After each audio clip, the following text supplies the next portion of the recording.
Call to order the meeting of the Budget and Business Services for Wednesday, January 5th, 2022.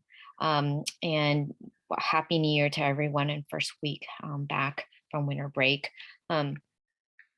Please note the committee members, Deborah, of all who are present, and no other commissioners are present as well. And section A is general information regarding the meeting of the board, and just wanted to welcome Chief Wallace, Deputy Superintendent Lee, Director Gordon, and district staff and members of the public. Today we have 3 informational items, and at this time I'd like to call the first standing the first standing informational item, which is the fiscal year 2021-22 Budget Business Services Committee calendar. And I believe that's Anne Marie Gordon. Yes. Thank you, Commissioner Lamb.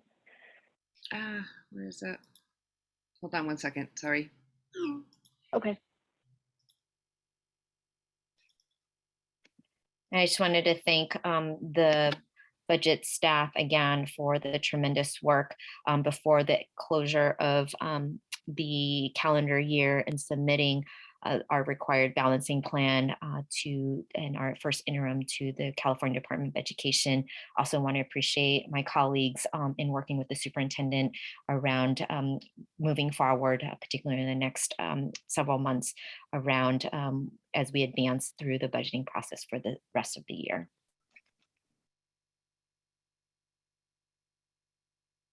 Great. Okay. Yeah. Good afternoon, everybody. So yes, this is our standing item, reviewing what we have discussed already in the Budget and Business Services Committee and what we have coming over the duration of this fiscal year and school year. So I actually think there is one slide before this. If you're able to go back one.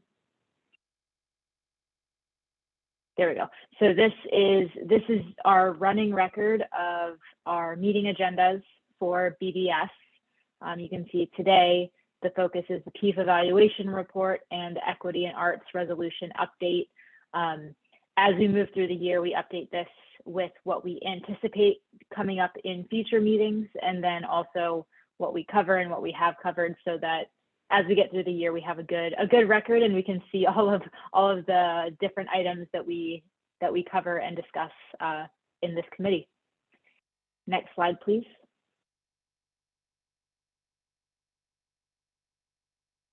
And so here we have a calendar view of the year from the perspective of several important work streams related to budget and business services. The Local Control and Accountability Plan, or LCAP, budget development, and then select board meetings where the board adopts or moves forward action items related to the budget. So I think the most important or the most present item here is really that we are in the transition stage between the zero-based budgeting, budget balancing plan development process, and moving into the phase where we prepare for budget development to officially begin in in February. So you can see here that includes preparing materials, updating allocations, and essentially preparing for all of the communication and tools and resources that go out so that the budgeting process can take place in February and March.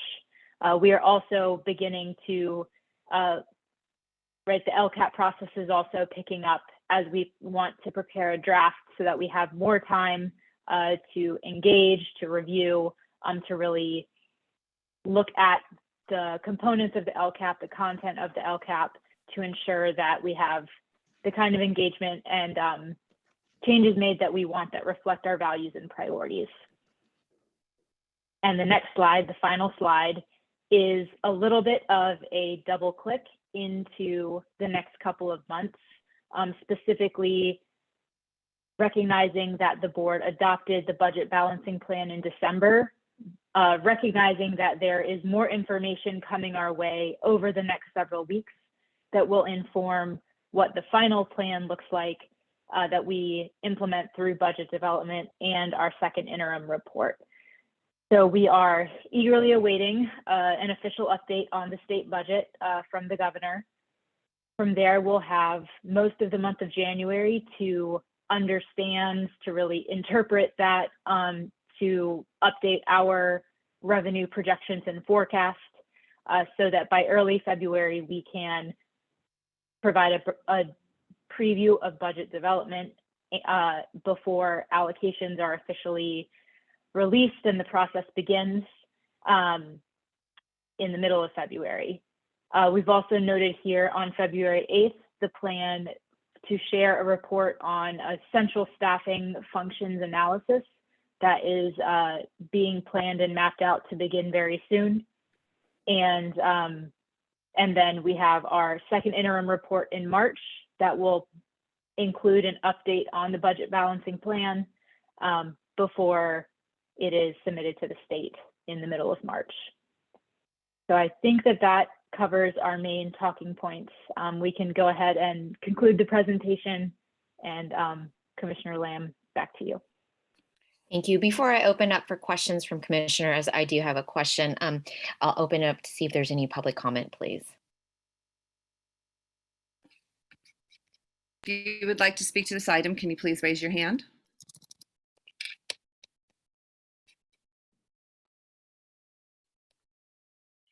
Seeing none, Commissioner. Okay, thank you. I just wanted to ask Anne Marie and to Megan, since we last met, with the budget balancing plan, our CDE partners, Fiscal Experts, Elliot and Pam have also been engaged. So I just wanted to ask, where are we in the process with their role in the coming months as well? And what part will they continue advising?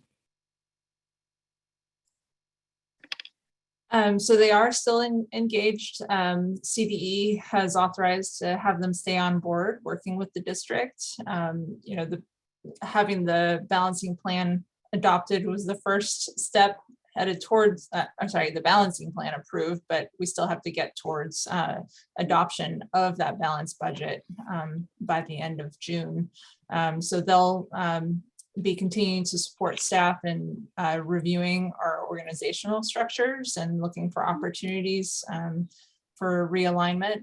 While we're looking at good news on the governor's budget side, it is important for us to continue to examine how we structure the services that we provide, so that we can try to gain just improvements addressing the structural imbalance in our budget. So yes, Elliot and Pam are still very much engaged with district staff and will be helping take part in updates that come forward to the Budget and Business Services Committee, as well as the full board, particularly between now and the time of approval of the second interim report in March. And with FCMAT has also been brought in to help us with some analysis. Will those reports be guiding our budgeting process this spring as well? Yes, definitely. So FCMAT's charge is to look closely at our policies and procedures as a district, and looking for risk areas. The fiscal risk analysis will likely result in identifying areas where we may need to, I would just warn areas where we may need to invest more as a district if we're not investing in particular areas that make sure that we're meeting our obligations for I guess I would identify, just as an example, looking at our structures in accounting. If there are areas that we actually need to spend more time and making sure that we have tighter policies and procedures in place, that would be an example of something where we might need to look for areas of improvement and might require additional investments. That's purely an anecdotal example that no report has been brought forward, but That's the type of information that they would be sharing later this month. We do hope to wrap up their work in January, and they would be presenting to the board. And any recommendations that they would make, we would want for to look for opportunities to respond to them in the budget that we move forward for fiscal year 2022-23. Thank you. And colleagues, I'm sorry, I didn't see your hands raised. I went ahead and took initiative to ask the first question. So I'll have Commissioner Alexander. Thanks, Chair Lamb, and Happy New Year to everybody. I just wanted to mention and thank the budget staff and Deputy Superintendent Lee and the superintendent. We've had, I think, the budget staff maybe not, but the superintendent and Deputy Superintendent Lee and I have met multiple times over the break, and just wanted to sort of express my gratitude to them for the planning we've done around the central staffing functions analysis that was mentioned in Director Gordon's report, which will be coming to the board at the February 8th meeting.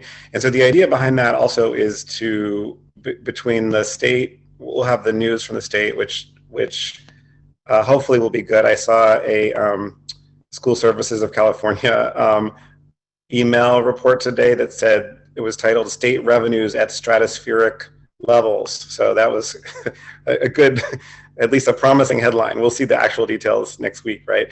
So, but between that and the central staffing functions analysis, which in line with the alternative core values balancing plan, would look for other ways to streamline central functions in order that we might be able to make revisions to the balancing plan in early February or in February in advance of the March 15th second interim deadline. So I'm just excited about that and grateful for the collaboration and work on it. Thanks so much, Commissioner Alexander, for your work and for the update and working with the superintendent and Deputy Superintendent Lee. Appreciate it. Commissioner Bogus?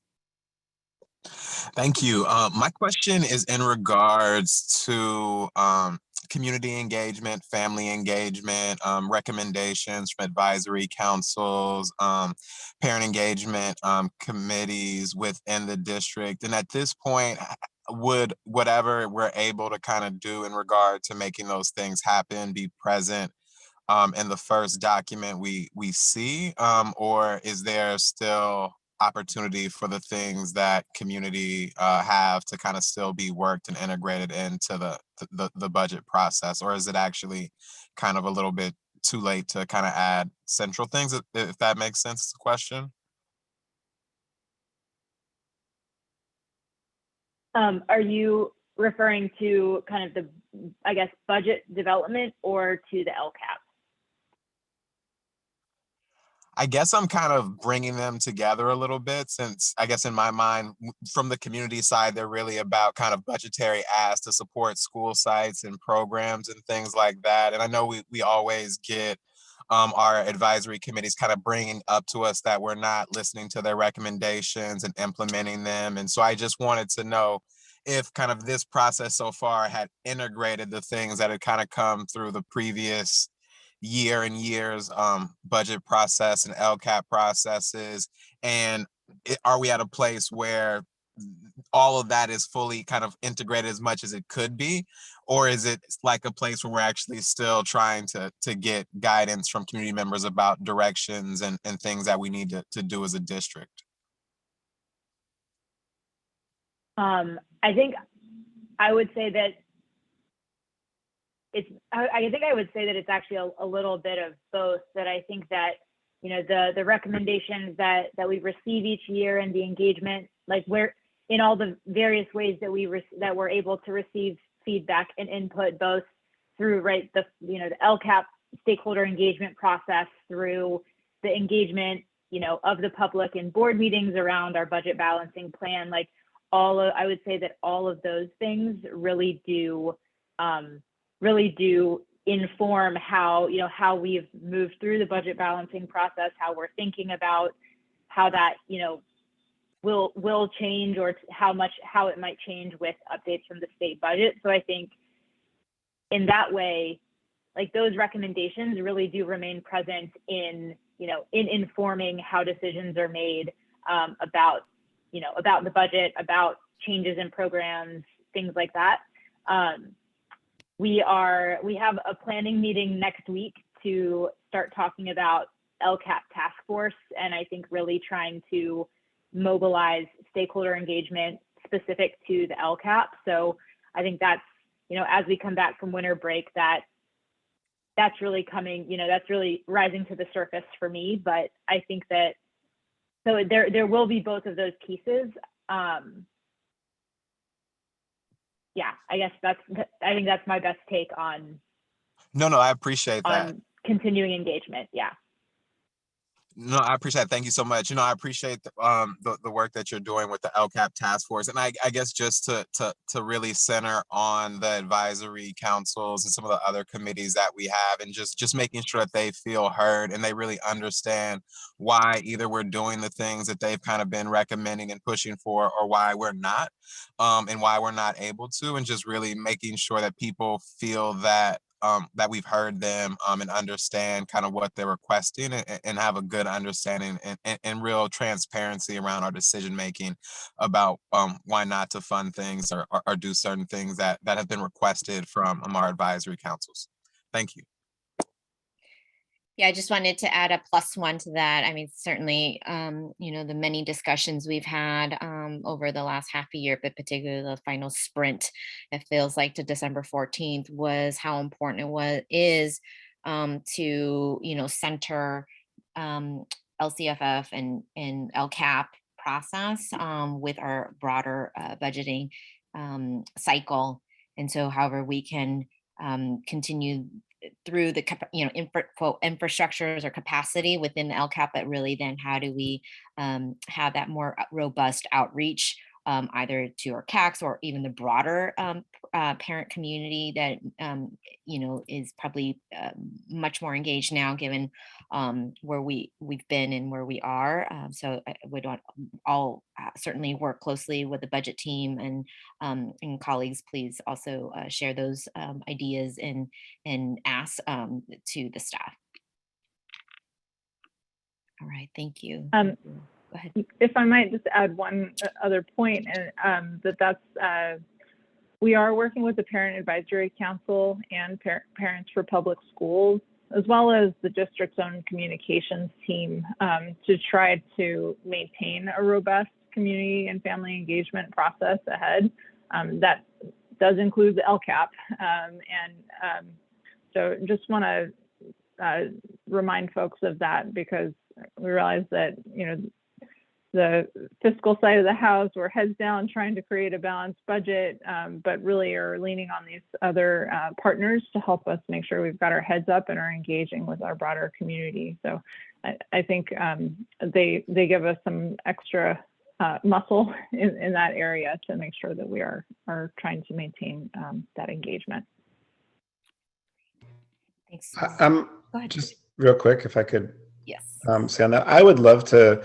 I think that's great, and I think those organizations do. I mean, well, PAC is more of internal, and Parents for Public Schools externally, I think both do fantastic outreach work. I also think there could be opportunities, I think, as Commissioner Bogus maybe was referring to, around site councils or other ways of, and I know site councils have to deal with their own, budgets in terms of how to allocate school-based resources, but that's something I would love to think about with the team, if that's helpful, is using site councils to really have a feedback loop around some of these larger policy questions as well. Because I think they're already they're legally codified as a decision-making body, and I think could be really valuable in some ways. So just not immediate, but when we have some time and space, I think I would love to engage in that conversation a little more. And yeah, that's something that the LCAP task force has definitely worked on, engaged in, thought about a lot, recognizing that is, when it comes to community members informing budget decisions, that the school site council is really a powerful place for that influence, that advocacy to happen. And I also wanted to say that Michelle Jacques-Menegas is here. She's in the audience, and so if it would be helpful for her to share a little bit of the PAC perspective and the LCAP task force perspective, she let me know she's here and would be happy to say more as well. Yes, Michelle, go ahead. I see your hand up. Thank you so much. Good afternoon, everyone. Again, Michelle Jacques-Menegas with the Parent Advisory Council to the Board of Ed. So yeah, I just want to really appreciate Anne-Marie and Megan and the things they've already shared in response ring true. And I want to also stress that it's not just the PAC that's involved, but because I work closely with all the other district advisory groups through the advisory alignment, which actually grew out of the work of the LCAP task force. So we're making sure that we are involving everyone in that way. And we also work with other parent organizations that are not officially affiliated with the district, like the Chinese Parent Advisory Council. We're in communication with them. And yes, we've been having this conversation, Commissioner Alexander, about the importance of site councils and really wanting to, I guess, take advantage of this moment with the budget situation to really kind of spark more interest and engagement among families with getting involved in that decision-making process at the site level, and making sure that we're supporting families to be engaged and also site leaders to engage families. And I just wanted to provide a point of clarification based on my understanding, at least, which is in response to Commissioner Bogus's comment. You know, my experience in the role I've been in the past couple of years is that among the advisory groups, there was some, I guess, a little disgruntlement previously around lack of response to recommendations, but it was not the staff or the LCAP task force that wasn't responding, it was the board at the time. So we have been very involved with the budgeting team, with the working, like they said, with communications, with LCAP task force, really trying to make sure that we are, you know, continually learning how to do it better, but also continuing to just make sure that we're all in communication about how to do this. So thank you very much. Commissioner Bogus? Yeah, thank you so much. Thank you, Michelle. I also just want to add, I think too, for me, from my time on the community side, as participating in the LCAP task force, one thing I just always struggled with was the lack of transparency and decision making. Even though it is a very engaging process, there is always kind of a door that the decision kind of ultimately comes out of. And I think that's what I really would love to see us kind of move away from, and have a process that's really transparent and easy to understand for everyone in our school community. And so hoping we can slowly build to that and really have our advisory committees and different councils really support that work. But thank you so much for all that you do and for everyone's hard work. And I think this would be a good recommendation for upcoming budget and business services to be able to bring that together between the work through the LCAP task force, as well as that further engagement of families and parents through this budget season. Thank you for this.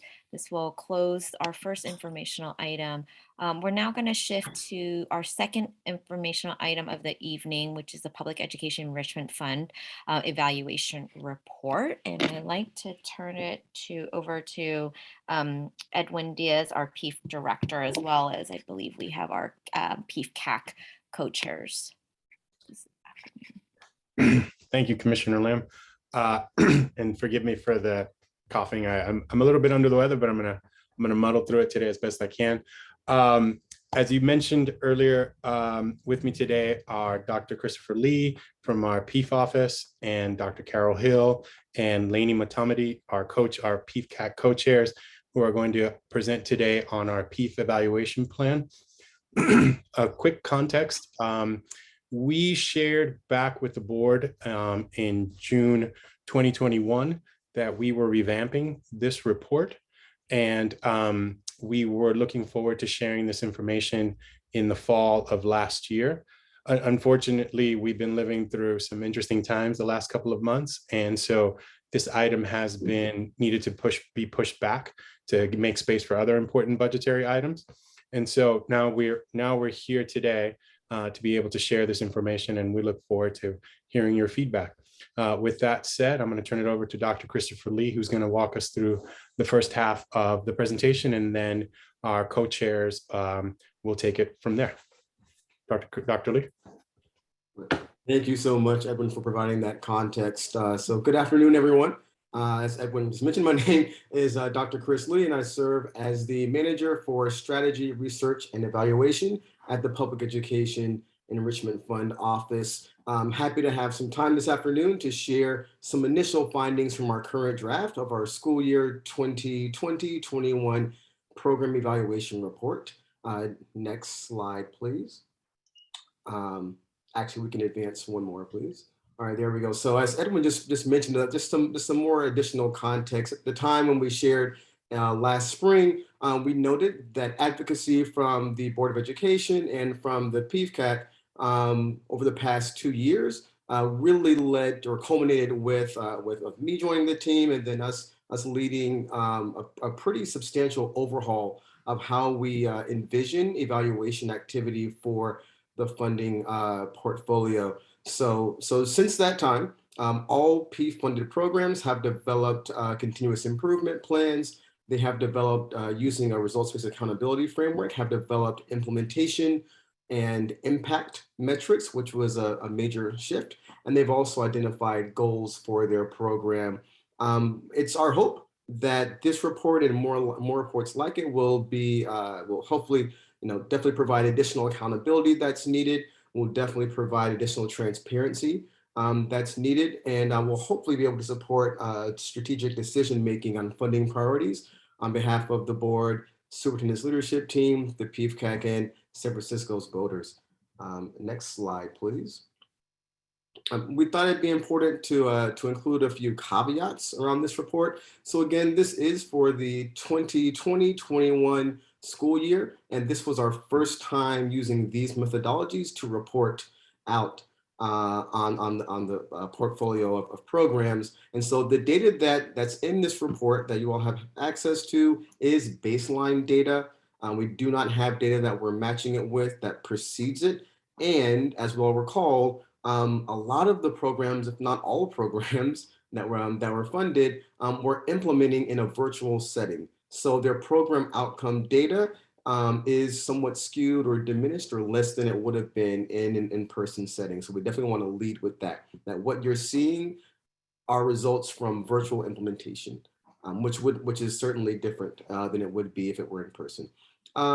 It's also important to note that, as you'll see in the report, we were, until just literally yesterday, still waiting on a few key data sources. So National Student Clearinghouse data, I think we're still had some data coming in from CDE as well. And so that's completely out of our control. We understand that there is certainly lags on those two ends, and that's particularly relevant for the AVIC program and for Ali Advance, and I believe a few others that are funded through PIEF. The last caveat that we wanted to make sure we noted is that for our second highest funded program, that's Academic MTSS, which folks may recall is the package of instructional reform facilitators, academic response to instruction facilitators, assistant principals, and literacy coaches. There's no outcome data for the 2020-21 school year, as we recently, back in October, the fall, were able to meet with program staff and develop their evaluation plan. So in the report, you'll see their evaluation plan, but there is not data, as we are currently supporting staff and building those functions, those operations out to lead that work this year for the first time, to my information, to my knowledge. The next slide, please. Thanks so much. So just a kind of quick review of the framework that we're now using for program evaluation. There's three core components, and the first one is continuous improvement, which is a year-long district-wide from schools to every central office expectation to make moves on this front for continuous improvement. And that's centered on three core questions, which are: what are we trying to improve? What changes might we make and why? And how we know if a change led to an improvement. That body of work is then supported by iterative cycles of inquiry that we call Plan, Do, Study, Act, or PDSA cycles. Our goal for this year is that every funded program would get through 2 PDSA cycles in the fall and 2 in the spring, in order to really advance and move and continuously improve on a few continuous improvement fronts. And we'll provide some examples of what that looks like. As I mentioned previously, programs have also developed a set of implementation and impact metrics. We'll provide some examples of what those look like as well. And they've also identified SMARTY goals. So that SMARTY is an acronym that stands for specific, measurable, actionable, realistic, time-bound, and equity-centered. So all programs have also developed these SMARTY goals as well. And the third component and final component is leveraging a results-based accountability framework, which really for every program helps us better understand how much was performed, how well was that service or that program performed, and then at the end of the day, how do we know the number and the percent of students or staff or families that are demonstrably and measurably better off? So we hope that this report, and we're going to go through a couple of examples in the next few slides, is able to shed some light on all 3 of these fronts. Next slide, please. So as I mentioned, we're going to share a couple of, we'll share from 3 programs today, the AVID program, the A to G program, and ARTS. And we're just going to highlight a few items. These slides are dense. There's a lot of information in them, a lot of data in them, and it's easy to get lost. So I'm happy to circle back and answer any questions that might surface about these programs, which are selections from the report. And as you can see, the layout here is from the report, or any other programs as well. So to kind of get started, we'll start with AVID, which is our PIEF portfolios, I believe only strictly college access and success focused program. Allocations are around $627,000. And that program primarily supports middle school and high school students with their higher education aspirations. Next slide, please. So just to kind of illustrate what we've talked about as far as the framework, you can see that, that the AVID program has identified a continuous improvement focus. The focus for this program is on increasing African-American student participation and access and enrollment in AVID.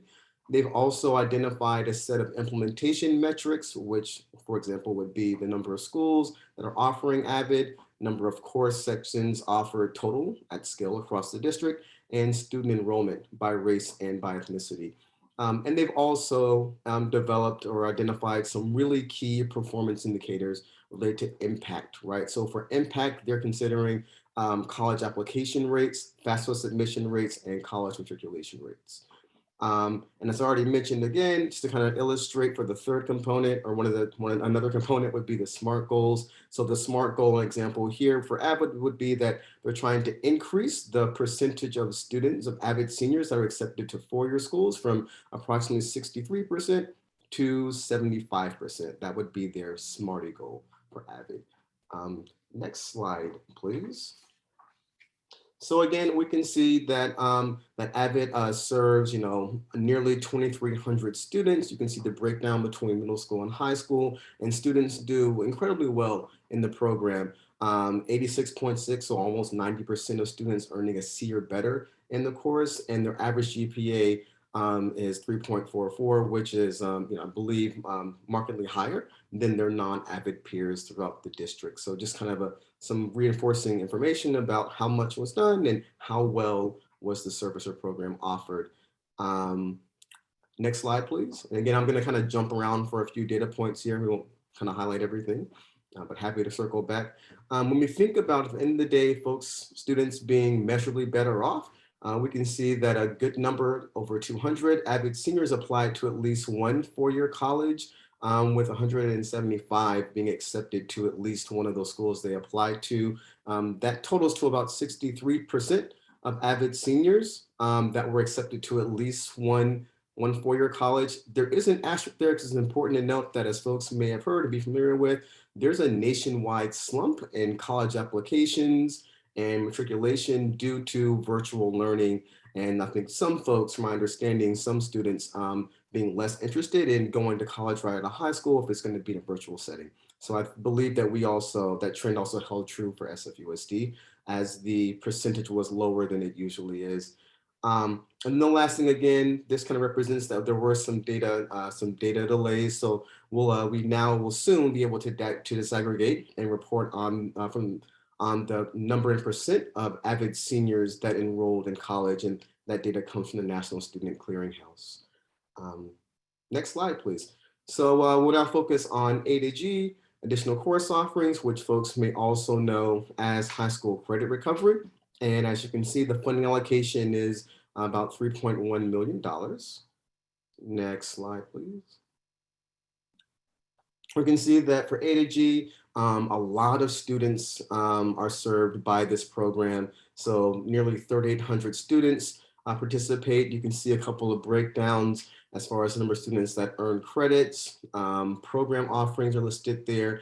Students, again, for this program did quite well. So with 88% meeting their English benchmarks, 86% meeting their math benchmarks. And you can also see that on the bottom, under the how well did we do column, that there was a slight decline in the number of students that were off track. So that's definitely a good thing to highlight. Next slide, please.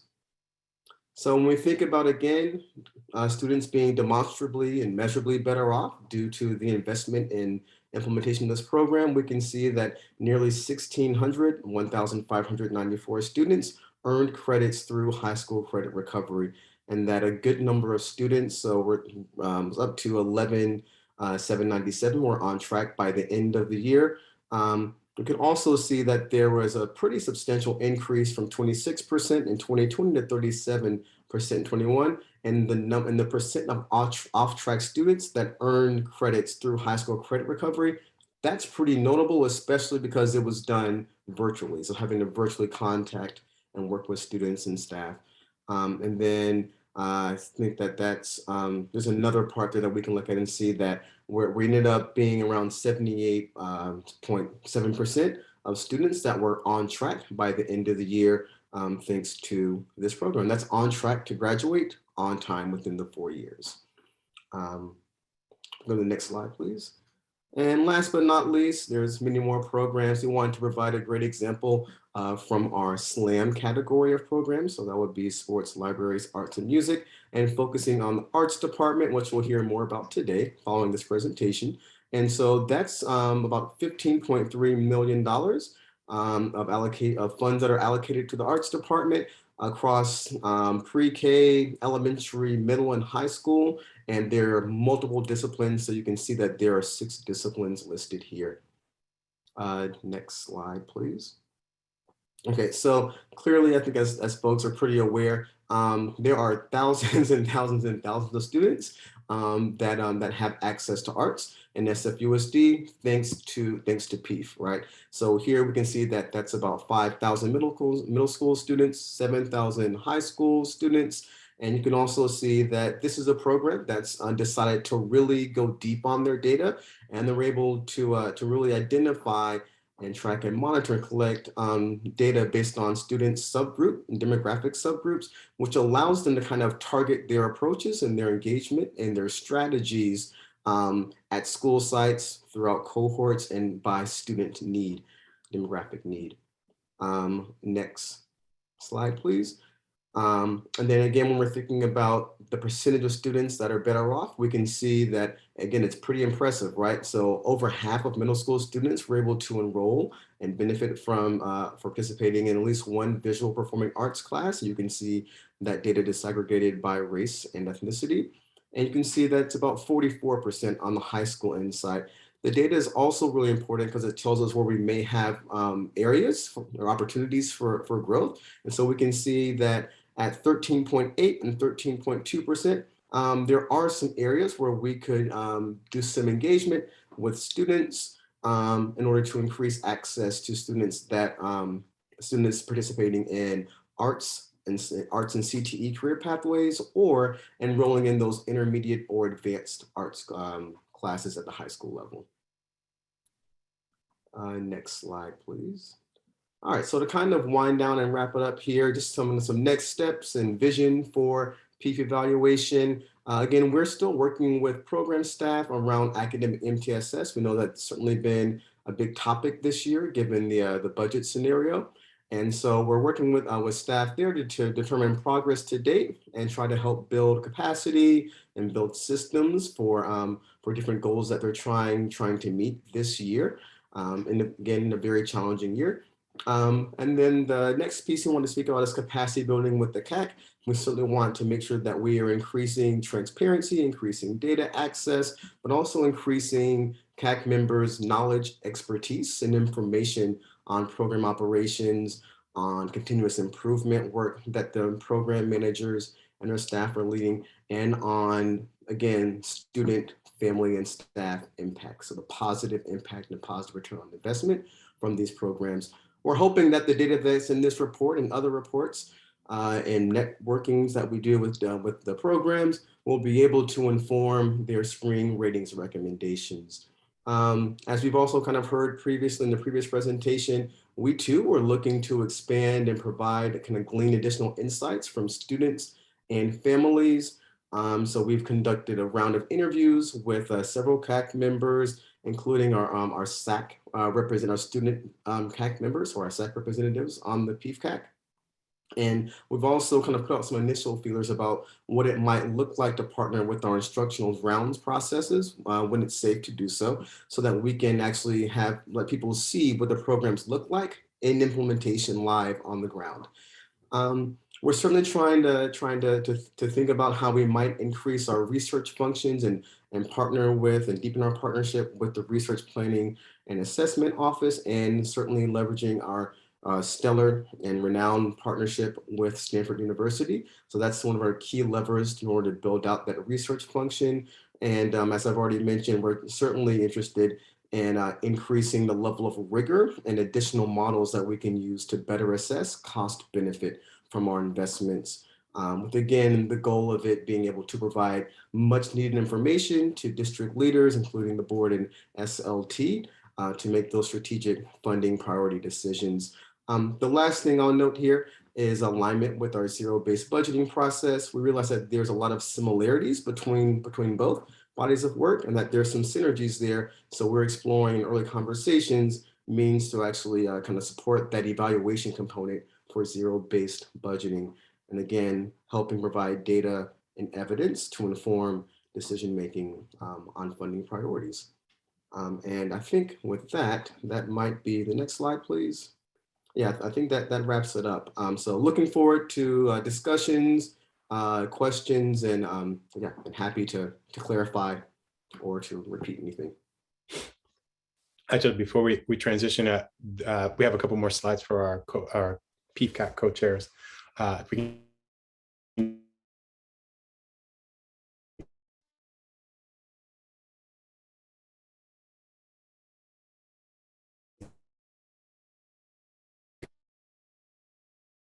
go to our everybody, happy holidays. Dr. Carol Hill, and I am the executive director for the San Francisco Beacon Initiative.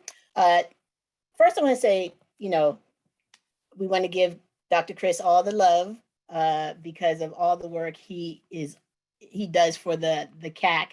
Really appreciate all the effort that he's put in. So I just wanted to put that out there right away. Today we are here speaking as individual co-chairs at your request. But I'm sorry, to present at this meeting. And the reason we're here as individuals is because this came after our last Piefcak meeting. But the request came after our last Piefcak meeting that we attend.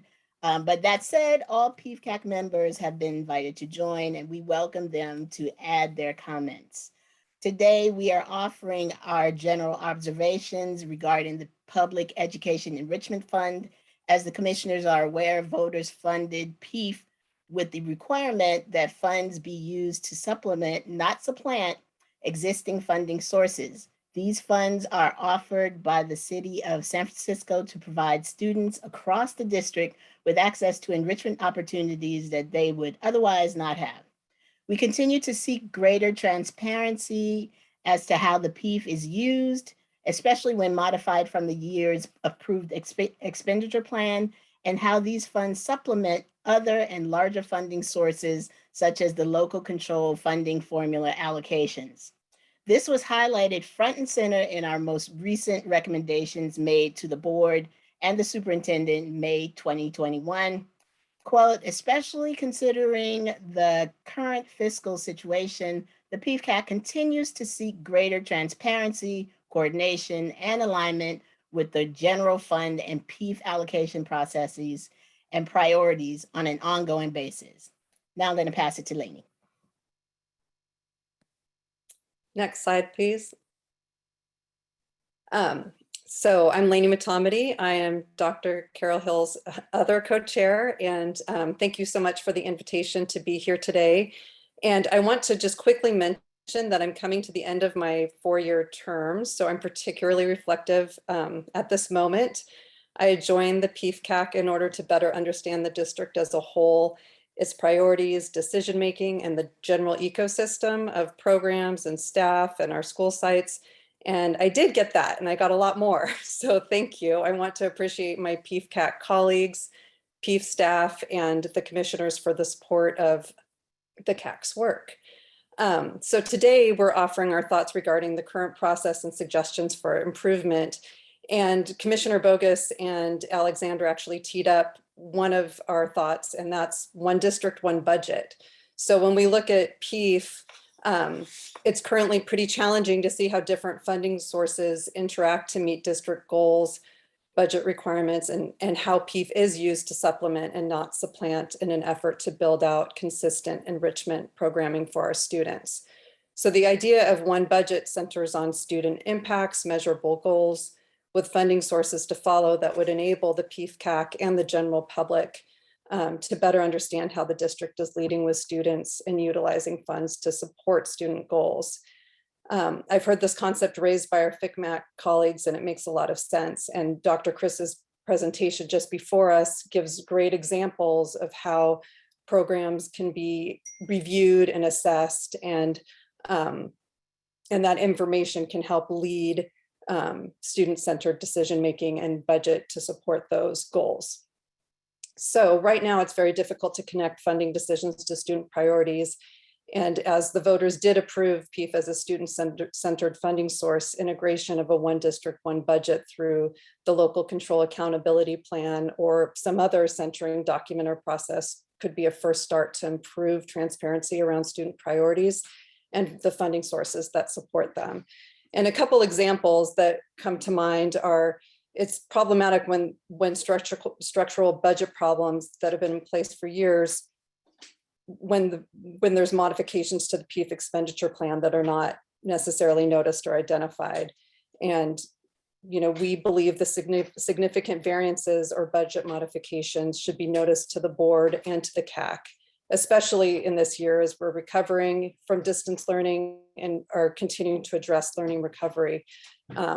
We appreciate staff's continuing work to provide greater transparency. We currently now receive quarterly expenditure reports and are continuing to get the kind of information that you saw today in Dr. Chris's presentation. Secondly, and I see that Sam Bass is here from as our arts director, PIEF has been in place since 2007 and is the largest funder of sports, libraries, arts, and music, our SLAM programs, yet families and students don't have readily available information about what programs are being offered at which sites, which students are being served, or the pathways that are in place. And so it's difficult as a Piefcak to affirm consistency in programming and access and where or if pathways exist. And we're really grateful to the work that Sam has undertaken as the arts department director, and he's come and he's presented to us as a CAC. And we know that he has similar concerns and is working very hard to address them and to look at how programs are scoped, delivered, and are designed to serve our broad student population, regardless of which school they're at or the educational supports that they need to participate. The second point is expenditure plans should reflect the reality of the work. And I already just touched upon this about needing to see when modifications to scope or funding use happen, they should be noticed. And we agree with the audit findings that were communicated last October or November around greater transparency needed. in that particular area. And then lastly, just as a CAC, I really recommend that, I recommend that Brown Act training is given to across the advisories. Currently, the lack of guidance stymies the ability of the Piefcak and other advisories to conduct needed work. And it's just difficult to figure out how to structure ourselves as an advisory without having support on how to do so in order to develop greater understanding among CAC members and to develop the ability to more purposely prepare between meetings. And now with that chunk of information, I pass the presentation back to Carol. Great. Next slide, please.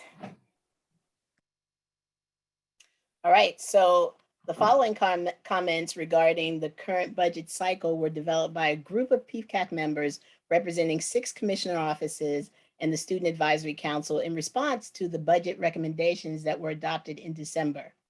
They are based upon what we've heard from program staff, students, and the general public, and our observations as CAC members. However, given the Brown Act public noticing requirements, we were unable to share them as a CAC prior to the budget being adopted. We reiterate that even in this most recent budget cycle, the Piefcak was not given advance notice of the district's recommended elimination of PIEF-funded programs.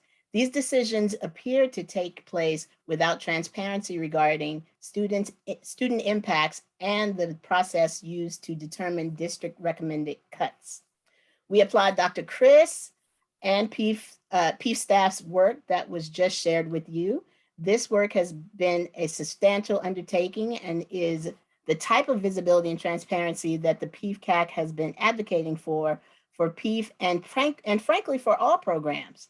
2 of the programs highlighted today, however, were recommended for elimination, AVID and A through G recovery.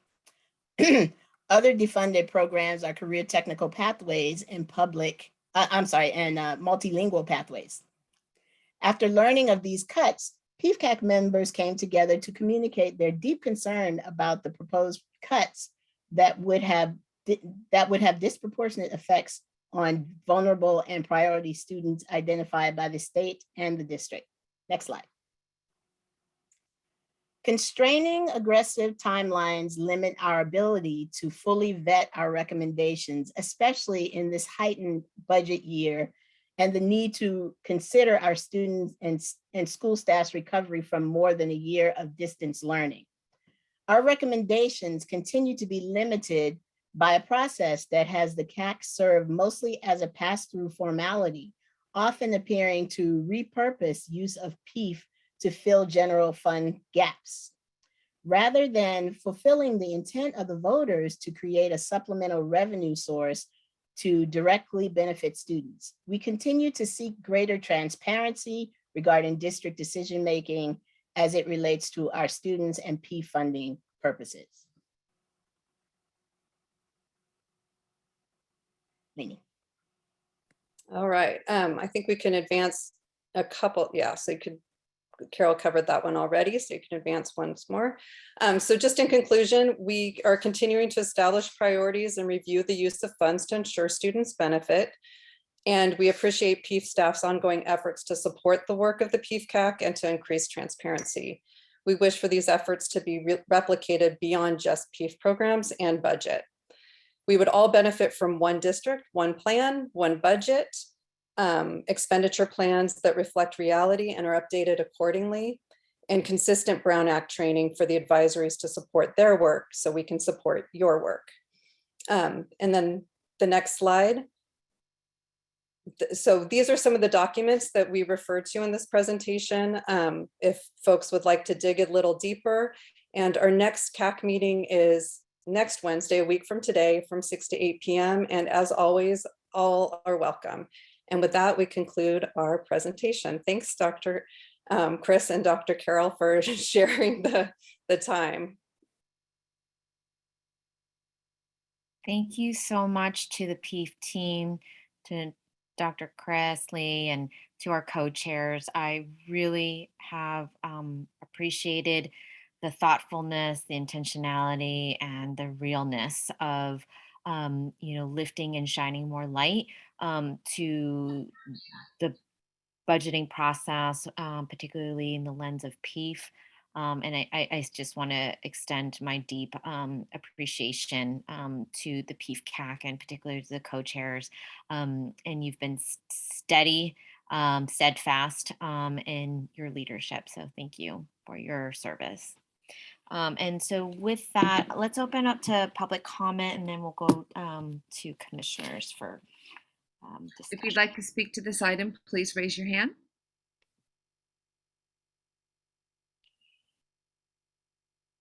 Seeing one, Commissioner.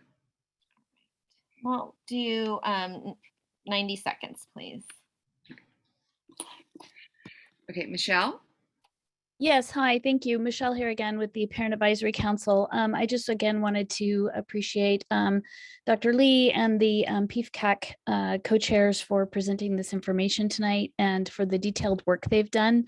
I want to I would love to see this kind of data dive, especially that was done on programs like AVID and credit recovery, used as a best practice or a model that we could do for programs district-wide. I think that was really, really helpful, especially as we look at what programs we, are considering cutting. It pairs nicely with the firsthand testimonials we've heard from so many students about the profound impact these programs have had on their lives and their futures. And I would also like to echo Lainey Matomedi's recommendation that appropriate Brown Act training be provided to all the district advisories, both liaisons and parent leaders. And I just want to emphasize that it's going to be a little bit different than the training that was provided to the Board of Ed, just some of the terminology and things like that. So thank you very much. I do see another one. Julia. Hi, my name is Julia Jackson, and I'm a current member of Piefcak. Similar to what the last commenter said, I wanted to really credit Dr. Lee and Lainey and Dr. Hill and all of my co-members for all the just hard work that they do.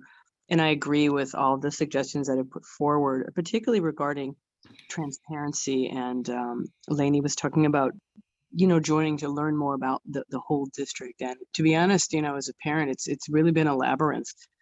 And we need more of the transparency.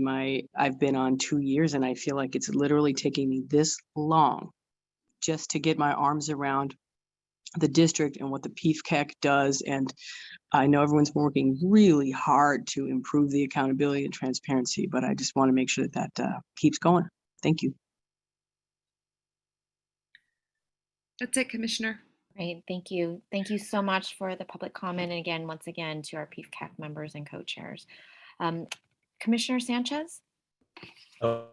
Thank you, Chair Lamb. I too want to appreciate the Piefcak and staff, Dr. Lee and the co-chairs for your presentation.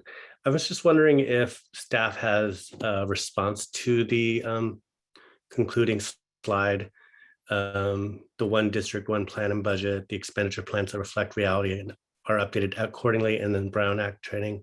Do we have some response?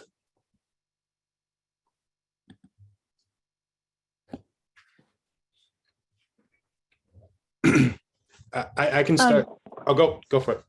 Better you go for it first. Thank you, Edwin. I just want to start with thinking about the one district, one budget. I would say that I definitely share that thinking. And that's in part why PIEF is being included in the overall evaluation of funding sources that are contributing to the core work of our district. Just recognizing that these funds, while they have their restrictions, also have some additional flexibility where we as a district can decide, what programs we are going to prioritize for using this critical local funding source for. So when it comes to the zero-based budgeting effort and looking at our different programs and having to make really difficult decisions about what we're going to keep as core or highest priority versus what we're going to have to defund, it was essential that staff look at PIEF as part of that that mix of programs that we are currently investing in. That being said, if there are opportunities to identify new funding sources, such as looking at the state budget that we'll soon get more detail on with the governor's January budget, if there are new funding sources coming our way, we would want to look at all of the items that have been proposed for cuts and evaluate what should be put back on the table and where funding should be restored. And so I guess in summary, one district, one budget, that PIEF is part of that mix. I think I think we're having consistent thinking in that light. I also just want to highlight that whatever moves forward for PIEF funding will have to go through the Piefcak. The balancing process that we just completed of developing our balancing plan hasn't gone through the Piefcak yet. It's identified things that would be proposed for reductions, but for those things that are going to be proposed to continue funding, the Piefcak will need to review and evaluate and make sure that they are meeting the criteria and standards of that body, and that they can stand by the recommendation to move them forward for funding. Those are just some initial thoughts. Edwin, do you have anything to add?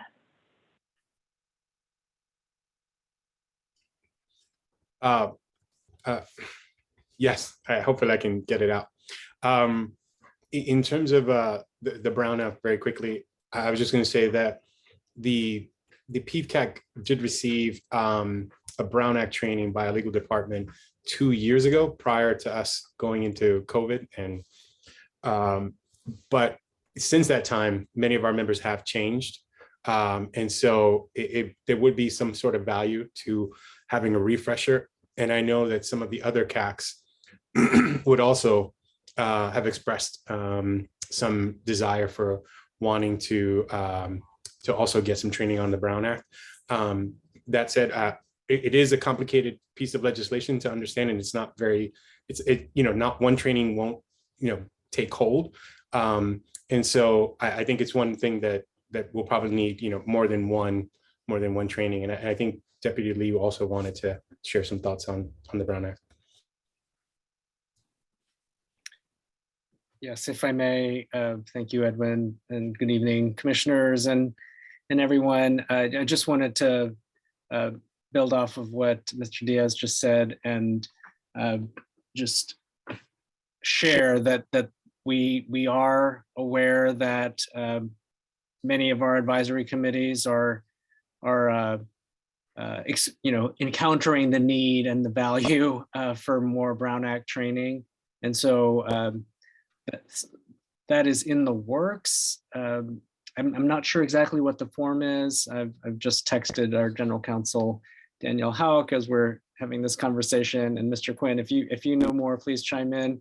But this has come up in a few different meetings that I've been in, and details will be forthcoming. But I believe that there is a plan to provide information or resources or training about the Brown Act to our advisory committees as a whole. And I definitely, for my part, understand and appreciate the comments that our co-chairs, our Piefcak co-chairs, Ms. Patamati and Dr. Hill made about the ambiguities, I'll say, that took place in December around the series of meetings related to the balancing plan, and I could see how that was confounding for members of the Piefcak, and we'll definitely try to work on that going forward. Okay, just one last thing. I wanted to commend your Piefcak and Dr. Lee as well for moving forward with the evaluation process, the program evaluation process. I'm really interested to see how that rolls out. So thank you again. Thank you. Commissioner Bogus?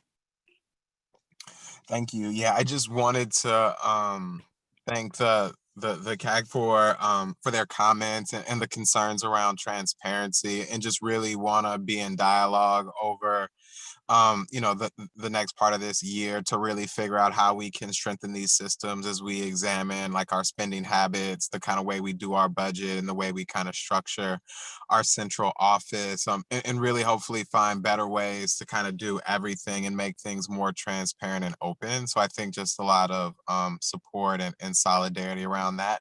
I would just say, I think I do support the idea around the Brown Act trainings and kind of making them more available for everyone.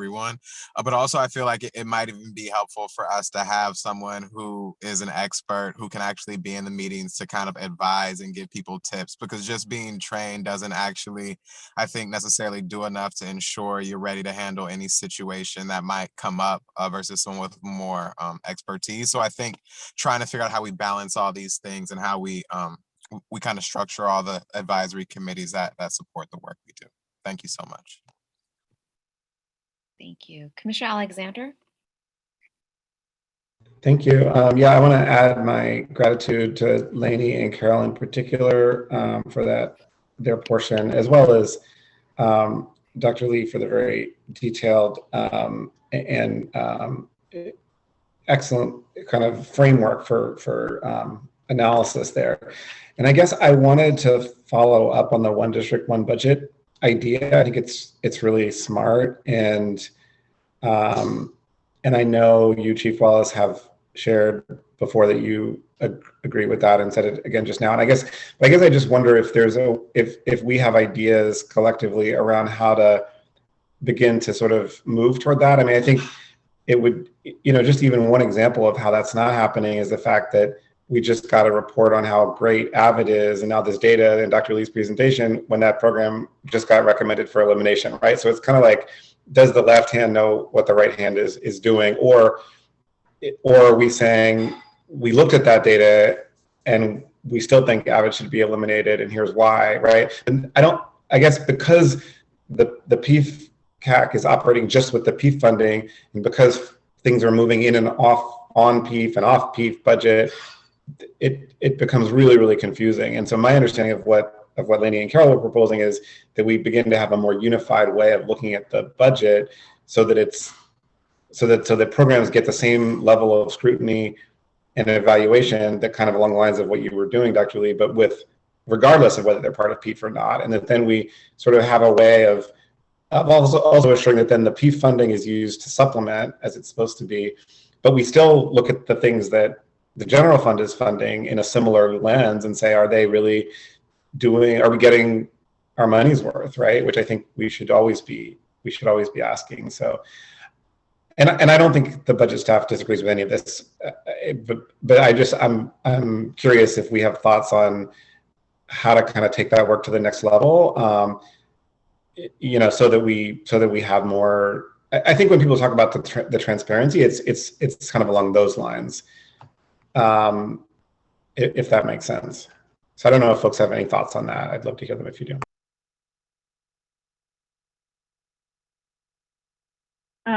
I know my immediate reaction is that my first year in on the job and talking with Edwin and learning about Dr. Lee's work was, how do we scale this?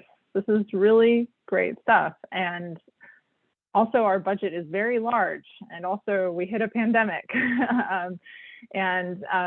So here we are, all recognizing the value of this work, and wanting to use data and to help inform our budgetary decisions, most definitely. And so I guess I want to address your point, Commissioner Alexander, of was the left hand talking to the right?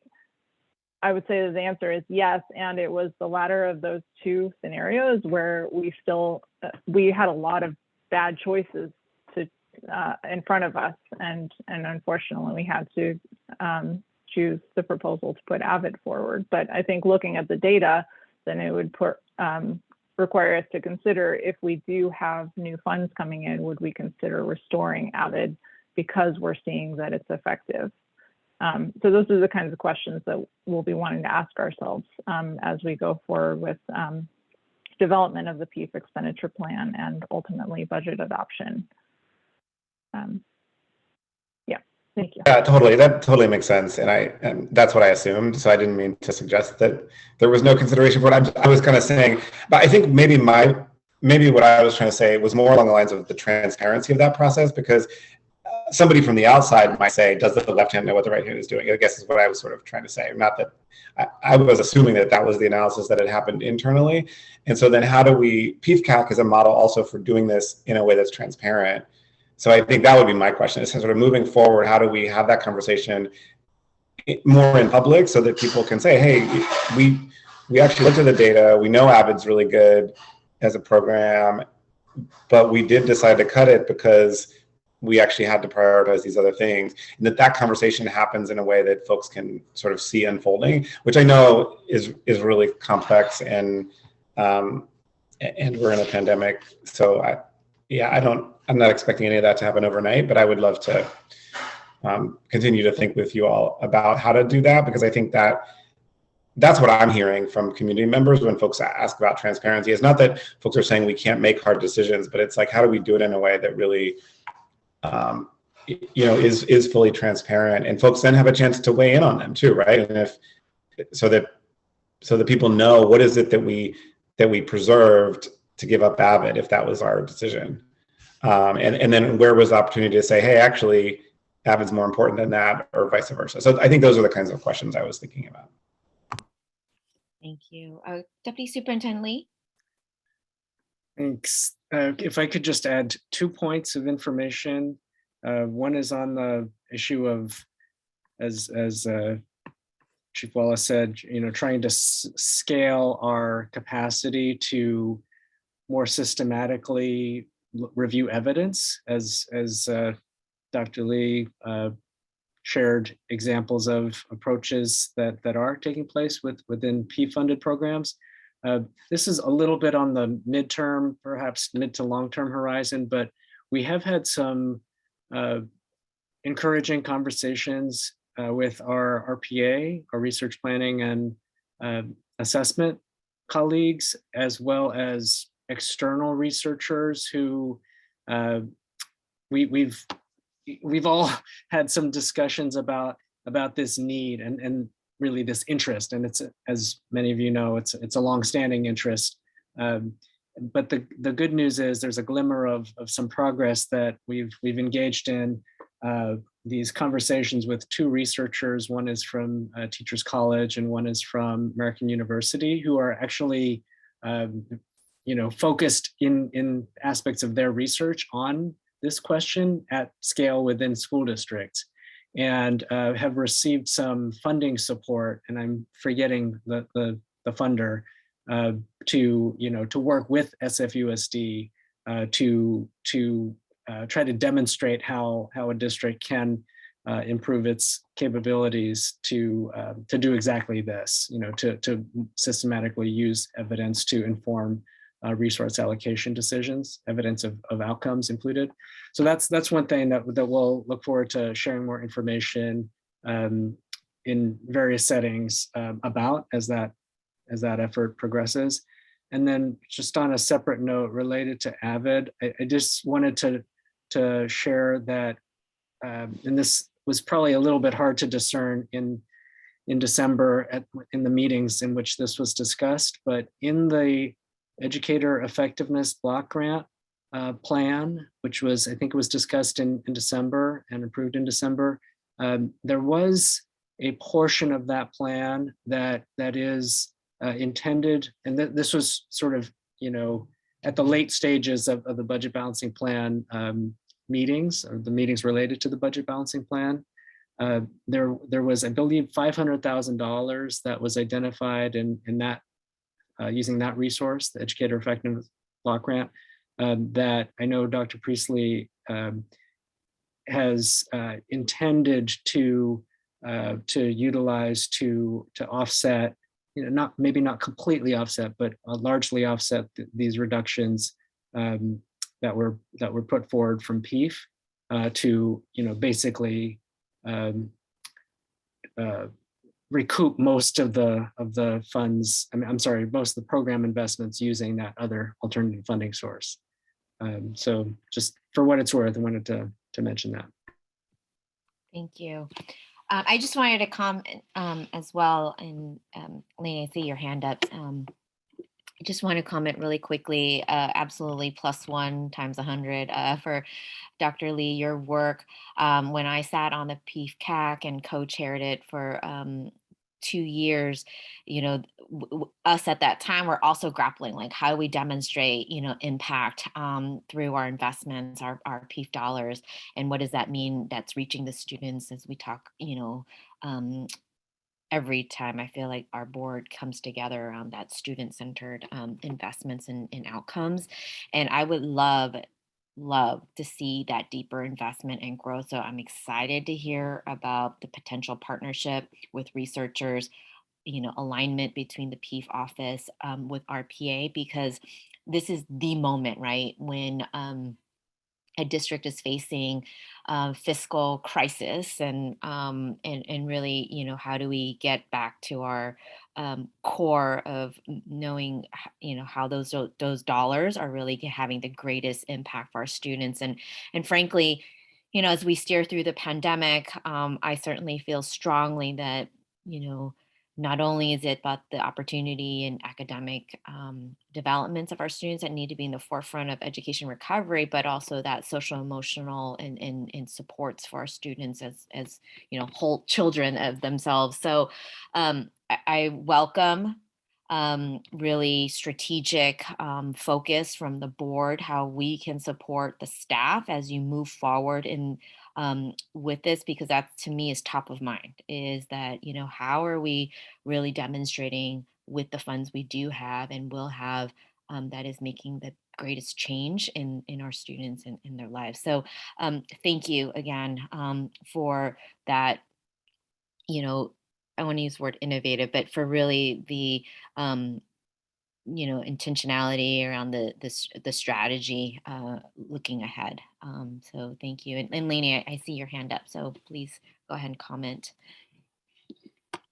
You said a lot of what I wanted to say. I wanted to underscore that this is, what you saw today is the result of dogged and tenacious and sustained effort. And I think there's many folks in this room, Edwin, obviously Dr. Chris Lee, Sam Bass, as a former Piefcak member, Commissioner Sanchez, what a long time coming this is. And I think because we have, I want to thank the city voters, because we have this in the city charter, we have a way as a CAC that's unique to this specific CAC to ask for data and increased transparency and accountability that presents itself in a unique way to become an incubator for things that can be done in other parts of the district. And, after 4 years of being on the CAC, my hope is that I've left it better than I found it, but also my hope is that this work can continue and that we can learn from this and the things that have been developed. And like, for instance, Director Bass, his arts, the Mr. Opitz Foundation deep dive was phenomenal. I mean, so that kind of work to center on our students, that is the purpose, frankly, of the LCAP, not PIEF. I mean, that's great that PIEF is doing that, but I would love to see the LCAP undergo that kind of effort. And even if we just chip away, it's not going to happen tomorrow. But I remember being at the board meeting, as a attendee, and hearing Michael Fine talk about how the LCAP is supposed to be the centering document for our students, for our staff, for our teachers, our school sites, and then the budget follows that.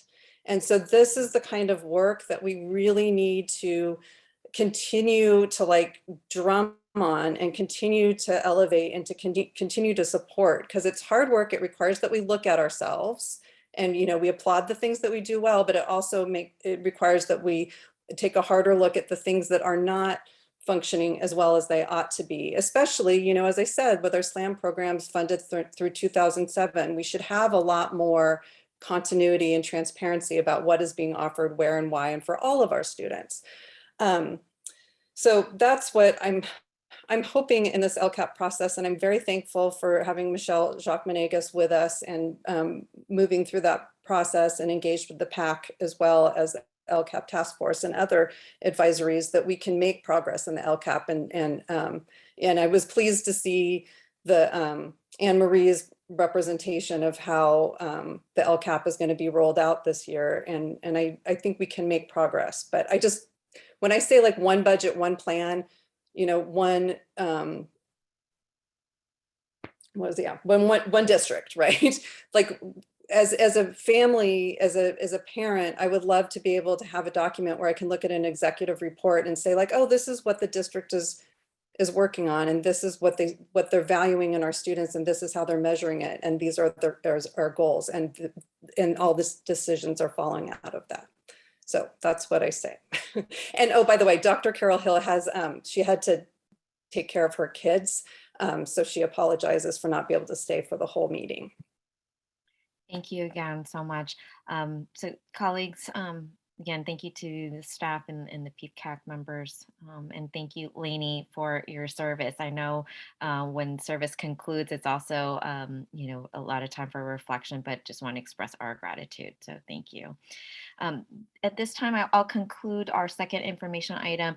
Colleagues, I do want to recognize, I know it's 5:30, but these were two very hefty and important agenda items. So please bear with us. I know we've been, our Budget and Business Services committees have been over 2 hours every time we meet, but please, you know, hang in that what critical information this is going to be presented both by staff and engagement with our broader SFUSD community. So with that, I will go into our third and final informational item, which is our Arts and Creativity 2025 SFUSD's Arts Equity Plan and Updated Fiscal Impact Analysis of the resolution number 195-28A1.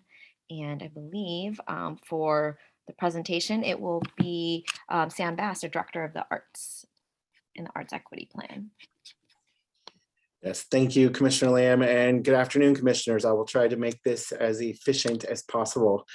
My name is Sam Bass, and I serve as the Director of the Arts Department. I'm excited to be here today to continue moving forward with recommending board adoption of Arts and Creativity 2025 SFUSD's Arts Equity Plan, formerly known as the Arts Education Master Plan Refresh. This was brought to first reading and to Curriculum Committee and now to you. You'll see in our presentation that there are parts of the Arts Equity Resolution that require funding. Edwin Diaz is here as Director of PIEF to present the fiscal impact analysis that was created for the resolution. And at the end, we will make recommendations on how to move forward. As you may recall, the Arts Equity Plan was paused by the Curriculum Committee in June of 2019 for our department to go back and incorporate the Arts Equity Resolution, as well as solicit more feedback from a more diverse group of stakeholders. Hopefully, you've all had a chance to review the plan. For the public, it is posted on board docs in 7 different languages. Before we dive into the plan, I'd like to take a couple of slides just to remind everyone in the public of who we are and our goals for the year and beyond. As you know, we are an educational program within the Division of Curriculum and Instruction, also known as CNI, supporting the 5 arts disciplines of dance, media arts, music, theater, and visual art. And I could add a whole slew of singleton courses for secondary that we also support. We continue this year to focus on increasing the potential for arts and creativity for our most marginalized students, and our focus on anti-racist arts instruction in all of our classrooms pre-K-12. Next slide, please. Here's an overview of our current staffing structure for 21-22. As you know, through the Public Education Enrichment Fund, we are able to fund arts teachers at all grade levels for every site. Over the past 2 years, we have reduced the number of central office admin in our department by 2 positions, and we have reduced our clerical and project management staff by 2 positions. We are excited about the addition of a dance teacher on special assignment to our team this year. And for transparency, these positions listed on the slide are only positions that we fund as a department through PIEF, and this slide does not include site-funded positions. Next slide, please.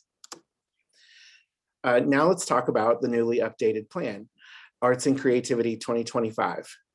I'm going to highlight the three major components of the plan and some key points from each of those components. Next slide, please. As you see, the first component of the Arts Equity Plan is Equity and Excellence. SFUSD will ensure equity in arts and creativity programming and student outcomes. The district views equity and excellence as inherently interdependent and mutually reinforcing, and therefore will focus especially on students who typically are deprived of arts and creativity education, including students of historically disadvantaged racial groups, English learners, and students in special education. Our equity focus will be on the type and number of arts offerings at school sites, the quality of arts curriculum and instruction, targeted systems, solutions for students who have been historically excluded, and better leveraging San Francisco's myriad of resources. Next slide, please. The next component is clarity and coherence. A big part of this work is creating the space and structures to connecting teachers with one another and then connect teachers and arts coordinators with arts organizations. We meet twice a month as an elementary department, and we now have secondary meeting rotations as well for professional development. This is our second year of supporting secondary arts on a much deeper level. For example, we sent out emails to all secondary job alikes and started a conversation saying, hey, everybody, here are all the people who teach animation in the district. Let's get a learning community going. That had not happened before, and it's been highly successful. These groups then use the tools to share curriculum, how they're utilizing technology and software, and other things like that. Last year, we began to meet monthly with the SFUSD Arts Community Collaborative to galvanize the arts community of San Francisco and the Bay Area. And we collaborated with in a number of different ways. Resource assessments are an ongoing iterative process for us. For example, last year we had to mobilize about 20,000 art kits to be distributed. We pumped out technology across middle and high schools, and we reflected on our FTE and staffing to make some changes, which we will continue to do each moving forward through an equity lens. Next slide, please. As we move forward, we need to make sure that we are collecting the appropriate data, reviewing it with all of our stakeholders to gain insight and input, reporting the findings in a transparent way, and working to continuously improve our programs and practices with our students at the forefront. And an example of one way we were able to use the data from the Mr. Holland's Opus Foundation audit in regards to the underrepresentation of students of color in the arts programs, we were able to identify that the fact that the diversity of our staff does not proportionally match the diversity of our SFUSD students. Thus, through these past few months, we have been intentionally seeking a more diverse pool of candidates for hiring. And of the 6 open positions we had, we were able to recruit 5 teachers of color, and we intend to keep moving in this direction with staff. It is stated in our Arts Equity Plan that every student in San Francisco Unified has the right to participate and succeed in high quality courses and a variety of culturally relevant arts disciplines as part of their basic core education, regardless of their background, culture, language, socioeconomic status, or place of residence. In order to do this, we need to collect and analyze our data to set goals to better realize our beliefs. Next slide, please. As another reminder, one of the recommendations from the Curriculum Committee in June 2019 was to solicit feedback from a more diverse group of stakeholders, as well as more community input. Here you can see many of the organizations that reviewed the draft plan and provided feedback to us. We were able to partner with these organizations for this feedback through our SFUSD Arts Community Collaborative. In addition to the many arts organizations that provided feedback on the plan, it's important to acknowledge and appreciate the work of the original Arts Education Master Plan Refresh Task Force, for which many of the components of the Arts Equity Plan came from. We were also able to review and gather feedback from our Arts Equity Committee, which is comprised of 15 to 20 arts teachers from across the district.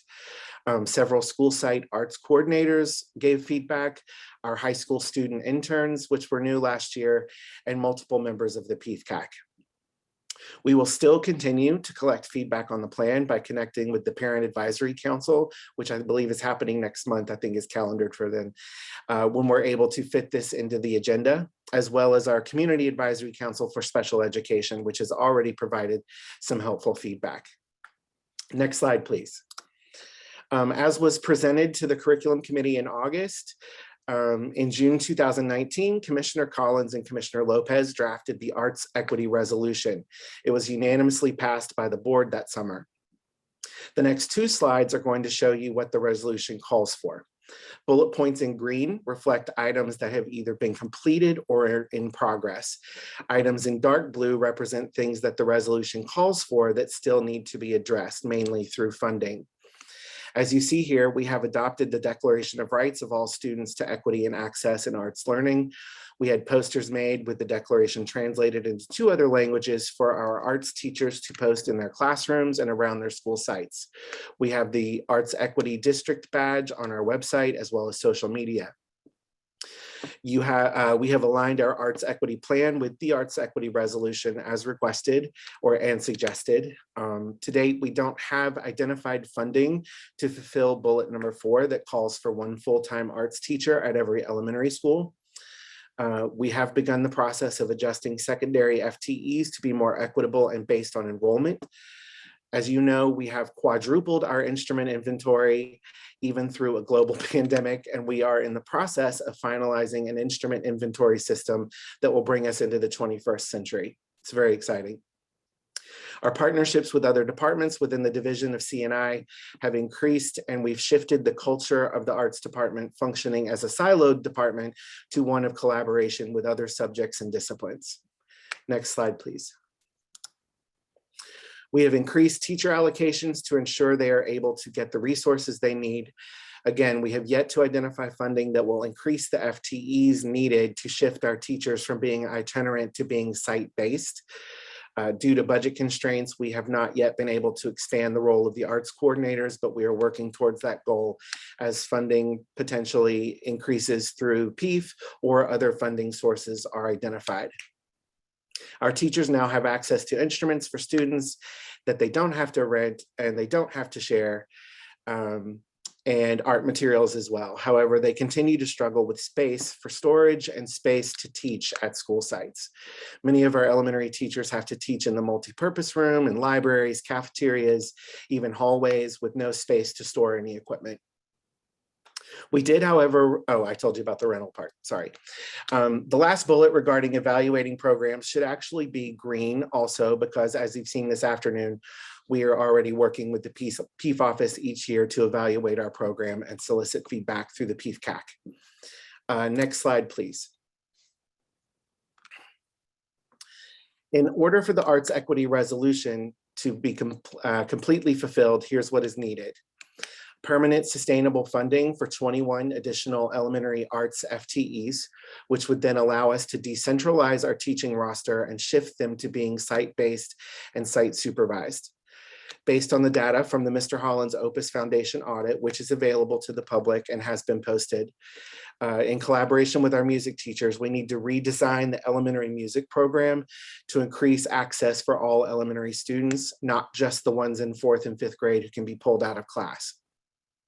The model we will move to will assign 2 arts teachers to 2 elementary sites. The 2 teachers will be of 2 different arts disciplines and each be at those 2 sites each week based on scheduling agreed upon by those 2 sites in collaboration with the teachers.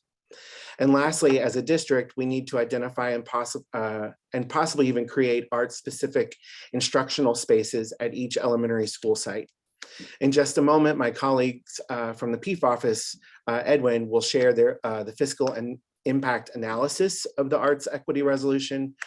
in anticipation of some questions that you and the public might have regarding our current budget and funding amounts, the next slide will show you the information I shared with the Piefcak in October about our first quarter adjustments that were needed to our spending this year to give you context to cost.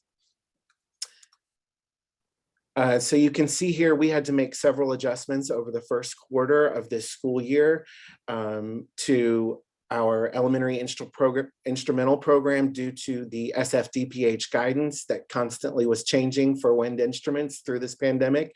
The guidance came out on August 11th, and Ron Machado, our supervisor of performing arts, and we hit the ground running, ordering everything we needed. And then the guidance changed again on September 10th. And so we had to quickly pivot our spending to make sure that we had all the specialized PPE we needed for all of our instruments so that our programs would not have to be paused. We also had to order many more instruments for our inventory that were not wind-based, which is for obvious reasons. So we had many more violins, ukuleles, and guitars purchased, which are now in the hands of students, again, that they don't have to rent and they don't have to share through a global pandemic. So that's been extremely something to be proud of. We had to reallocate funds from other line items in our budget for instrument purchases. Through the help of the budget office and Chief Wallace, we were able to identify FEMA to cover some of the specialized PPE. And we've had to pull from all of our different arts budgets to get through the first quarter this year. But all of that, we were only talking about, roughly about $500,000 worth of money moving around. So I just wanted to give some context to cost when we're talking about the resolution, which needs, 2.6 million more of sustainable funding a year. When you're exploring the options, that's just something to consider. Next slide, please. And I'm going to pass it to Edwin, Director of PIEF. Thanks, Sam. So accompanying this presentation in board docs, you can read the entire fiscal analysis. A copy was updated to board docs last week. But here are some just key highlights from it. So as Sam mentioned, in order to enact the arts equity resolution, the arts department would need an additional 21 FTE. And so we used essentially the average teacher salary to kind of come up with a calculation of what that would cost. And so you see there that would be about $2.3 million. And then in consultation with Sam and his team, just came up with a couple of additional numbers about what would be needed to also implement the resolution in terms of instrument repair, storage, which he just mentioned, is important because of the way teachers are teaching and the limited space at school sites. Additional materials, and then we wouldn't have to pay for evaluation, thankfully, because Sam and his team have developed a great relationship with the Mr. Holland Opens Foundation. So that work is already taking place, so we wouldn't have to pay for that. So we're looking at an annual cost, an increased annual cost to the arts department of about $2.6 million on top of what they already received, which is around $15 million. Next slide, please. So just to kind of share a little bit of context of how we're looking in the future in terms of PIEF dollars. These are this is what the revenue, and we anticipate the revenue to be for the SLAM programs over the next couple of years. You see, and before I say that, I should say that these numbers are based on the city's projected revenue for PIEF from their 6 months report that they released last spring. And these numbers hopefully will be updated soon, and we think these might go up. We're hearing rumors that the city is expecting a larger windfall than it previously anticipated, so hopefully these numbers will improve. But currently, excuse me, in the current fiscal year, the arts department has a budget of $16 million with a fund balance of about $1.5 million. And in 22-23, that would go up to $17 million. And then in 23-24, that would increase to $18 million. And so we are a little short if we added another $2.6 million to their budget, we might not be able to meet that, especially if the numbers don't increase as the city is anticipating. So just wanted to share that information on how the numbers are looking in a couple of years. Next slide, please. And so given that, we have a couple of recommendations that we wanted to share. One recommendation is that the board pass the Arts Rec Equity Plan, but temporarily postpone enacting the Arts Equity Resolution until either PIEF revenue increases or additional funding could be identified. The other recommendation is, which is not the best, but it's something that the board could look at, and that is we currently distribute the SLAM funding that we receive through pre-established, predetermined percentages. And so that those go as following: the arts department being the largest department because it contains 5 disciplines, receives 40% of the SLAM funding, and followed by athletics at 12, libraries at 30, and physical education at 18. And we could change these percentages slightly to help the arts department absorb the cost of implementing the Arts Equity Resolution. And so that could be one approach. Yeah, and so next slide. Yeah, and with that, I'll turn it back to Sam for any final thoughts.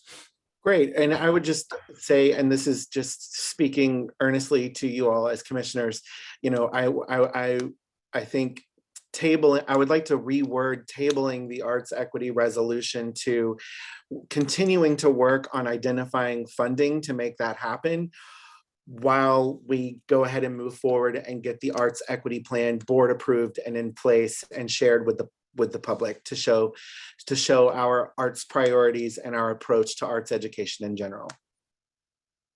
And with that, Commissioner Lamb, I will pass it back to you. Thank you so much. Thank you, Sam, to you and your team for the tremendous work since you've come into the position. You have to remind me, are you year 2 or 3? 3. It's that COVID year. Thank you so much. Before I open up to commissioners, let's open to public comment, please, Deborah. If anybody'd like to speak to this item, can you please raise your hand?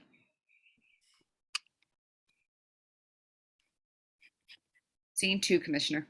Okay, let's do 90 seconds, please. Thank you. Okay, Michelle. Thank you, Deborah. Michelle here again, coordinator for the Parent Advisory Council. Again, I just want to thank Sam for this presentation, Sam and Edwin, and really appreciate the detail and the thought that went into it. I'm very much looking forward to sharing this information with the PAC at our February meeting, which is a reminder to everyone is a public meeting and everyone is welcome to attend. It'll be on the first Thursday of February at 6 p.m. And also just want to just elevate the very thoughtful asks that have been presented this evening and the recommendations that the board really thoughtfully consider. We have to be smart about how we proceed. There's much work that we as a district want to do for very, very good reasons. We just have to be sure that obviously it's sustainable. Thank you very much. Indy. Yes. Hello, commissioners. My name is Indy McCasey. I'm the executive director of the Arts Education Alliance of the Bay Area. And I just wanted to extend my support of these recommendations that Sam and Edwin are putting forth, and also just wanted to thank them both.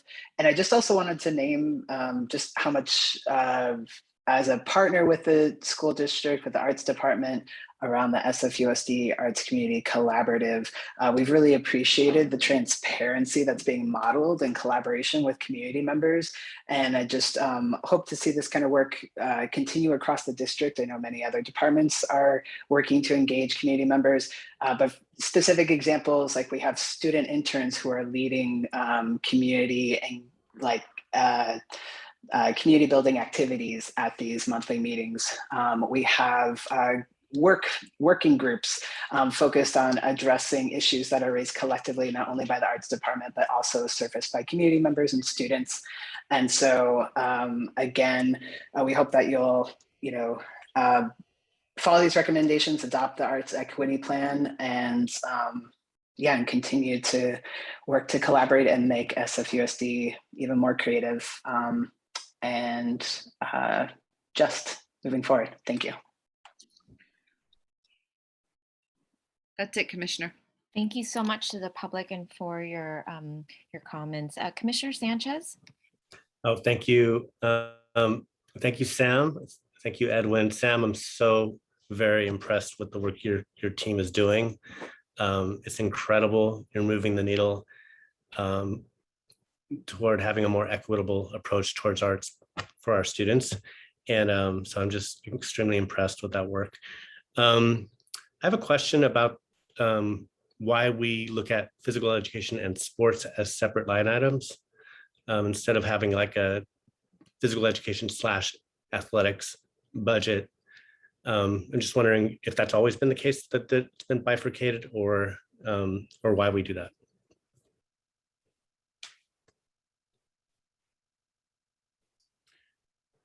I think given the that decision was made before I arrived too. This is only like year 4 for me too. So I'm gonna ask Deputy Lee if he has any historical information he might want to share. And Laney might too. Ms. Motamedi, do you want to go first? I'll follow you. Please go ahead. Okay. So so if you look at the percentages, Commissioner, I'll say it's a bit of a tweener in my, as far as I see it. So when PIEF was first approved by San Francisco voters back in 2004, the first fiscal year that funds were implemented, of course, at a much smaller seed amount, and it's grown ever since then, we're happy to say. So in the first years of PIEF, there was a percentage for arts, for physical education and athletics, and libraries, and each of those sets of programs received 1/3 of the SLAM funds, and so that was the case for several years. And in those years, athletics and physical education were obviously their programs are different. They have some similar overlapping attributes, but the design of the programs is different in terms of the universality of the participating students, et cetera. So at some point, and I can't remember exactly what year, there was sort of a recognition as the funds were growing that there was, I'll just say collectively, a sense that it was appropriate to have more of the resources devoted towards PE versus athletics, because more students were served through PE, given that athletics is an it's an important but smaller scale program in terms of the number of students that are served, and so they've always sort of been complementary of each other, and the percentages have shifted a bit over time. So that's why you see athletics at 12% and physical education at 18%. So together they represent 30% of the total SLAM funding. And then I'll just make one more comment. It's kind of a side point, but the 1/3, 1/3, 1/3 distribution across those programs was shifted, I want to say about 10 years ago, so that it was slightly more weighted towards visual and performing arts. As Mr. Diaz mentioned, that shift was made out of a recognition that there are more disciplines in the arts realm than in the other two components of SLAM. I've probably given you more information than you asked for, but Okay, thank I'll you. leave it at that. Well, that was helpful background. I didn't know the history of the proportions because I couldn't answer that question, but it's good timing that you asked this because I think it was our last Piefcak meeting. We had athletics and PE come and present for that very same question because I personally have had that question. Other Piefcak members have had that same question. And the short answer that we got was that PE is considered an academic offering. And as Deputy Superintendent Lee stated, it serves more students, but it's really more quote unquote skill development is what we heard versus teaching of sports. So if you visit a PE classroom, it may be different. It's different than how when I was learning, when I was a kid, it was sports, you know, some warm-ups and then you did sports. So a lot of times, even if you're learning basketball, you're not actually playing basketball, you're learning the skills of various aspects of handling a basketball that are part of the academic curriculum. Whereas athletics follows separate and is more considered a extracurricular activity. And one of the questions that we had as a CAC is, you know, how can PE, because I do think that there ought to be some coordination, and how can PE to help develop pathways for our students interested in athletics. So to me, that still is an open question because I do have personally observed, my focus group of one has observed that a lot of the kids that go on to athletics in middle school or high school are those that have been participating in outside sports paid for by families or, you know, other after school enrichment programs offered elsewhere.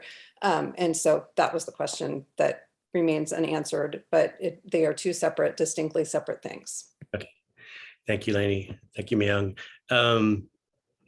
Well, the investment has paid off, right, Myung? I mean, over the years with PIEF funding for PE as well as athletics, we keep winning, which is awesome for our district and our city and civic pride. I do want to follow up on fully funding the art teachers at the elementary sites, and I just want to have more of a discussion about that. One idea I have is to get the ball rolling, so to speak, is to maybe start off with our high potential schools and fund those first as we roll it out.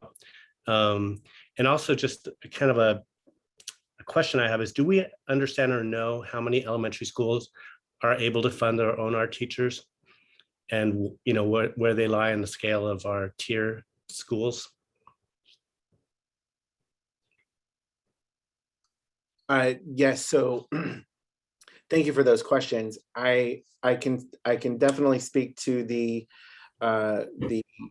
idea of focusing on our higher needs schools first, say our pitch schools, and then I'll move to the point of which schools can fund their own. As far as focusing on like a phased approach where we would, you know, potentially fund it for our high needs schools first, let's just say for a hypothetical in a conversation, the problem that it creates is contractual, because we already did the analysis of, if let's say I take 10 of our existing arts teachers now and I assign them each to a school site full time, then that displaces and bumps several arts teachers who are currently at those sites, and I have to place them. But then if I do that again the following year for 10 more, then it's going to bump the same people again, and you have people moving school sites every year.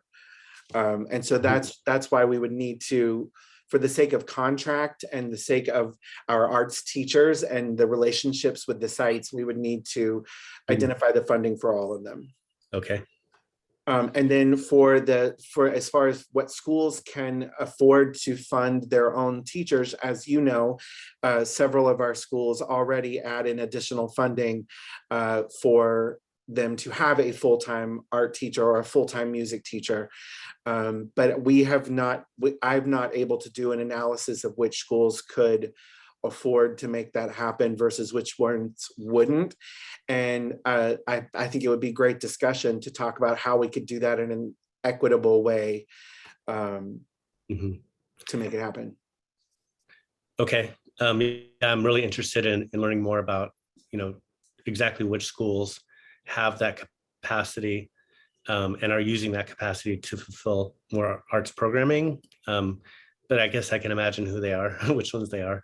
And I can guess which schools don't have that capacity. But I'd like to know for sure. And then I still think we need to have some kind of way of serving our most struggling students. I know there's contractual issues, but maybe we can get a little more creative. So let's think more on this. But I do think it's an imperative. But I'll leave it at that. Thank you. Commissioner Sanchez, I just also want to agree about the opportunities to really look at, how we would go approaching sustainable funding. I had also the idea, would it be a phase in, but that's super helpful, Sam, to hear about just contractually and what that would mean. So a second, also Commissioner Sanchez recommendation is just understanding which schools, doing a deeper dive there. I think one aspect for me is to make sure that we see a multi-year projection out. So right now it says total anticipated cost annual is 1 year. I would love to see that minimum of 3, and knowing that each year, right, my assumption is the personnel costs would increase because of our commitments to our staff. So just would want to also be realistic in that. I'm going to try to be really consistent about wanting to see a minimum of 3, if not 5 years. Particularly, this is going to be a structural change, a systemic change that we're looking to shift around equal access to art and music. So I appreciate also how you lifted up about, while it's not a full on like halting, it is about how do we look at creative potential of funding. And just to reiterate again, how much it is important so that it would be multi-year secure of those dollars.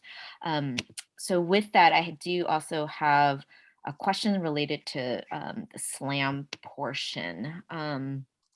I just want to also name, I'm a big sports mom.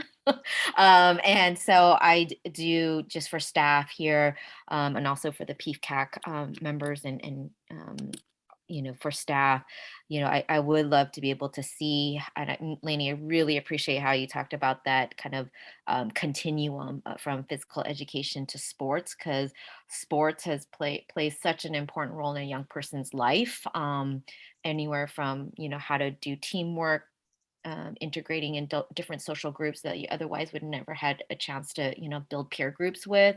And in San Francisco, although we have been winning championships, I think we could win more, because there are some skills gaps actually in certain, sports, right? So for example, tennis has traditionally not had as many children of color, right, playing in tennis.